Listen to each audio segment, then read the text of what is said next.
Büyük Şeytan Amerika yakın bir zamanda Kudüs'ü İsrail'in başkenti olarak ilan etti ve Müslümanların buna sessiz kalmaması gerekiyordu. Allah razı olsun, bu konuda yine Diyarbakır'ımızda Peygamber Sevdaları Vakfı ve Musa Zafer Cemiyeti bu konuda duyarlılık gösteri bir miting düzenlediler. Bizler de sanatçılar olarak bu işe sessiz kalmadık. Marşlarımızla bugün gelip burada hınca hınç dolu meydanlara seslendik. Şu an elimizden bu geldi. Kendi sesimizle, kendi müziğimizle bu işe katkı sunmaya çalıştık. Böyle hizmetlerde her zaman var olacağız. İnşallah Teala sesimizi en güçlü şekilde haykırmaya devam edeceğiz inşallah. Ben bütün Müslüman kardeşlerimizin bu konuda sessiz kalmaması lazım. Kudüs davasına gerçekten de sahip çıkmamız lazım. Yani haritadan baktığımız zaman İsrail gerçekten de baktığımız zaman İslam ülkeleri arasında bir sinek kadar küçük bir bölüm görünüyor. Gel gör ki sinek küçük olsa dahi mide bunaltıyor.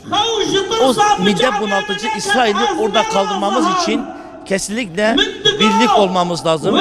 Vahdeti sağlamamız lazım. Tarih onu gösteriyor ki tarihte Firavun güçlüydü ama Hazreti Musa kazandı. Nemrut güçlüydü ama İbrahim Aleyhisselam kazandı.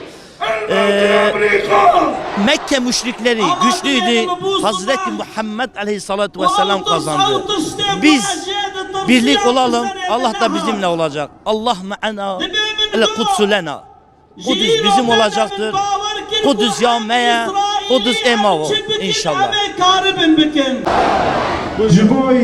Çağımızın Firavunu ve çağımızın Nemrutları olan Amerika ve İsrail'in kendi başlarına almış oldukları bir karar var. Biz Müslümanlar olarak yeryüzünde tek kişi kalsak dahi bu lanetlenmiş kavmin, bu lanetlilerin almış oldukları kararları asla ve asla kabul etmiyoruz. Biz Özlem Ajans sanatçıları olarak her zaman Peygamber Sevdalıları platformunun almış olduğu programlara, almış olduğu kararlara ücretsiz olarak geliyoruz. Geliriz, sesimizi Allah yolunda kullanırız ve gerekli mesajları kendi müziklerimizle veririz. Allah'ın izniyle biz her zaman da bu yolda varız inşallah.